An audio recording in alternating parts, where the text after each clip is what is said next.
ناظرین، گردش دوراں کے ساتھ ہمارا آج کا ویلاگ حاضر ہے۔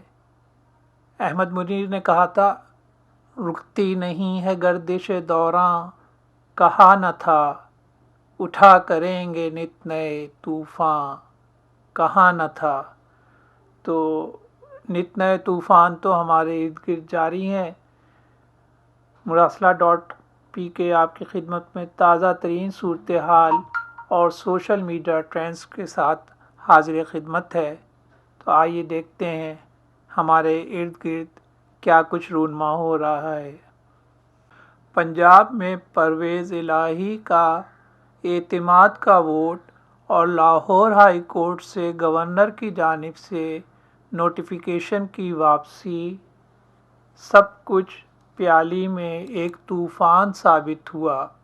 شاید اسی موقع کے لیے شہزاد احمد نے کہا تھا، تجھ میں قزبل ہے تو دنیا کو بہا کر لے جا۔ چائے کی پیالی میں طوفان اٹھاتا کیا ہے؟ تو ہم نے دیکھا کہ یہ چائے کی پیالی میں ایک طوفان اٹھایا گیا اور معاملہ جو ہے وہ time time fish.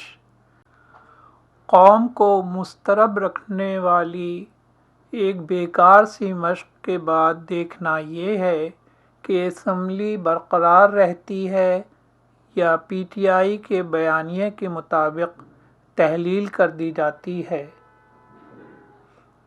Punjab assembly رہے یا نہ رہے، کراچی میں ایم کیو ایم کے مختلف دھڑوں کے درمیان پھر سے ملاپ کی توقع کی جا رہی ہے، یعنی بقول شاعر، آؤ پھر مل جائیں سب باتیں پرانی چھوڑ کر۔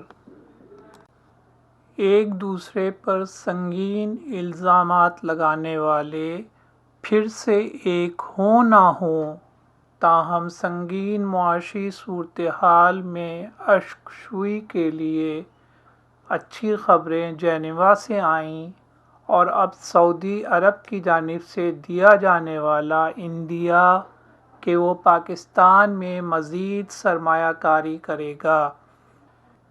ان خبروں کا ملک کے معاشی انڈیکیٹرز پر کچھ مثبت رجحان دیکھنے میں آ رہا ہے۔ ممتاز صحافی اور T V anchor Javed Chaudhry نے آج کل جنرل باجوہ سے لیے گئے طویل انٹرویو کی وجہ سے سوشل میڈیا پر تہلکہ مچایا ہوا ہے۔ جنرل باجوہ کے بعد انہوں نے علیم خان سے جو گفتگو کی ہے، اس نے بھی کئی رازوں سے پردہ اٹھایا ہے۔ ورلڈ وائڈ ٹرینڈز پر نگاہ ڈالیں تو پاکستان سے قطعاً مختلف صورتحال نظر آتی ہے۔ ملاحظہ کریں، پہلے گوگل ٹرینڈز اور پھر ٹویٹر ٹرینڈز۔